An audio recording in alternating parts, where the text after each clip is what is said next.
première réaction a été d'organiser l'entreprise au service de l'économie. Nous avons déployé les premiers sur le territoire le PGE, le fameux prêt garanti par l'État. Et nous l'avons déployé en utilisant la signature électronique. Et en parallèle, nous avons décidé, pour plus de 8000 clients professionnels, nous avons décidé de reporter les échéances de crédit sur plus de 6 mois, voire 12 pour certaines activités très touchées. Également, nous avons pu, pendant l'été, en 2 calls avec la région, monter un fonds de capital développement qu'on a appelé Fonds Rebond. Et la Caisse d'épargne Normandie porte la moitié de la dette privée de ce fonds avec 15 millions d'euros pour permettre à des entreprises qui auraient besoin d'investir et qui ne seraient pas en situation de pouvoir le faire vu le contexte, qu'elles puissent le faire. Le troisième point, c'est que nous avons maintenu notre présence sur le territoire de nos chargés de clientèle professionnelle, de nos chargés de PME.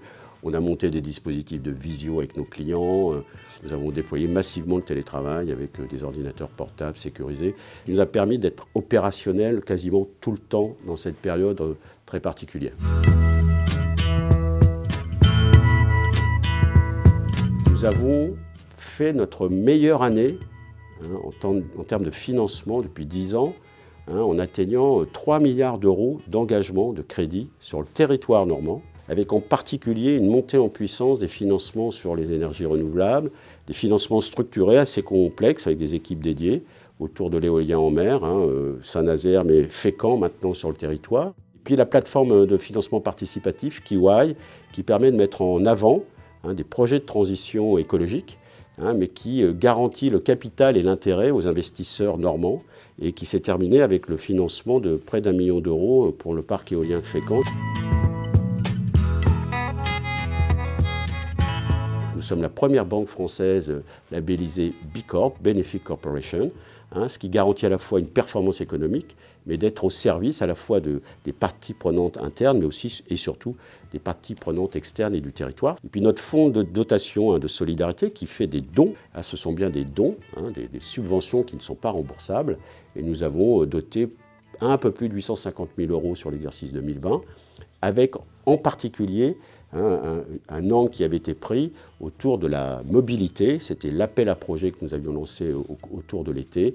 Et 40 projets ont été primés pour un peu plus de 150 000 euros.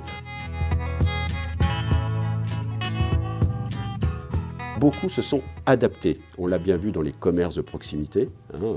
Ils se sont mis au click and collect. On l'a vu auprès d'un certain nombre de restaurateurs. Tout le monde a essayé d'aller de l'avant et qu'au final, aujourd'hui, ça paye et que les perspectives de reprise et de croissance sont réelles et devant nous. Il n'est pas dit que le deuxième semestre et l'exercice 2022 ne soient pas des années justement de reprise. Et je terminerai juste sur l'activité du port du Havre, qui est un indicateur pour l'ensemble du territoire français, mais l'activité en particulier du transport maritime de containers est remarquable. Ça, c'est aussi un indicateur très important pour le territoire normand.